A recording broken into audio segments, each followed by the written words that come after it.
చెయ్యి వదలరా. నీ అమ్మ నన్నే కొడతావా? ఎంత ధైర్యమే నీకు? ఇక్కడ ఉన్నావురా నువ్వు? మైనర్ బాలికనే రేపు చేస్తావురా నువ్వు? నా కొడక అసలు మనిషి మృగానిరా నువ్వు? చిన్న పిల్లలు పట్టుకొని రేపు చేస్తావురా నువ్వు? నా కొడక ఏం చేస్తున్నావురా మా వాణ్ణి? మైనర్ అమ్మాయిని రేపు చేసాడు.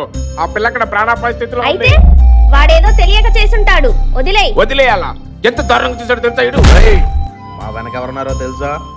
మాతో పెట్టుకోవాలనుందా? పో. 78 స్వతంత్ర భారతంలో గడిచిన 5 సంవత్సరాలు వైసీపీ ప్రభుత్వం పోలీసుల చేతులకు చంకెళ్లను వేసింది. రౌడీలను గూండాలను పక్కనే పెట్టుకో. నారా చంద్రబాబు నాయుడు అనే నేను ప్రతిసారి నా నుండి తప్పించుకొని తిరగడం అంత ఈజీ కాదు. కూటమి ప్రభుత్వం పోలీసుల చేతులకు ఉన్న సంకెళ్లను తొలగించి ఆంధ్రాకు నిజమైన స్వాతంత్రాన్ని ఇచ్చింది.